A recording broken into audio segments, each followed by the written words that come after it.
About a decade ago, the American Heart Association expressed concern that their 2020 target of improving cardiovascular health by 20% by 2020 would not be reached if current trends continued.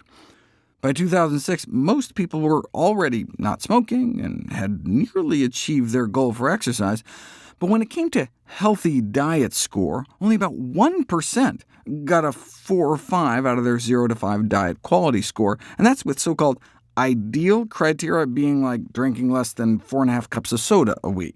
In the last decade, they saw a bump up to like 1% of Americans even reaching this kind of basic criteria. But given their aggressive goal of improving that by 20% by 2020, they hope to turn that 1% into like 1.2%. OK, so how'd we do? Let's look at the 2019 update, and it looks like we've slipped down to as low as 1 in 1,000. You can't even see the green anymore, and American teens got a big fat 0. No wonder, perhaps, that for all mortality-based metrics, the U.S. rank declined to like 27th or 28th among 34 industrialized countries. Citizens living in countries with a substantially lower GDP and health expenditures per capita have lower mortality rates than those in the United States. Slovenia beat us by 3 countries, coming in at 24th in life expectancy to our 27th. And more recently, we seem to have slipped to 43rd, even though we spend trillions on healthcare, more than anyone else. What's the leading risk factor for death in the United States? What we eat. The standard American diet is just to die for, literally. Those trillions in healthcare spending aren't addressing the root cause. Look at some of these beautiful lung cancer death curves. It took decades to finally turn the corner, but it's so nice to finally see those drops. When are we going to see the same with diet? Approximately 80% of chronic disease and premature death could be prevented by not smoking, being physically active, and adhering to a healthful dietary pattern. But what exactly is meant by a healthy diet? Unfortunately, what we hear about nutrition in the media is often inconsistent and confusing. There's a pressure within today's competitive journalism market for sensationalism. There may even be a disincentive to prevent the facts in context to sell more magazines.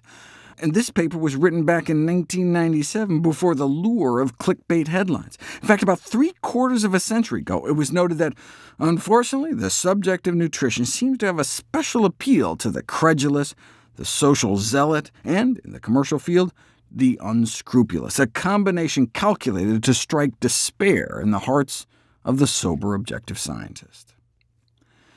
The most important healthcare problem we face may be our poor lifestyle choices based on misinformation. It's like the climate change deniers. Healthy dietary advice is overshadowed by critics, diet books, industry interests, and misguided information in the media. Maybe what we need is like an IPCC of nutrition.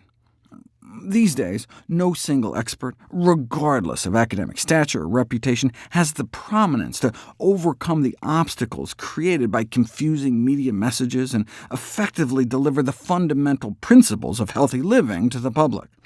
However, what if there was a global coalition consisting of a variety of nutrition experts who collectively represent the views held by the majority of scientists, physicians, and health practitioners? It could serve as a guiding resource of sound nutrition information for improved health and prevention of disease.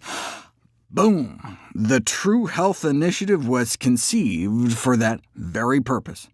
A nonprofit coalition of hundreds of experts from dozens of countries agreeing to a consensus statement on the fundamentals of healthy living. Check out www.truehealthinitiative.org. Spoiler alert, the healthiest diet is one generally comprised mostly of minimally processed plants.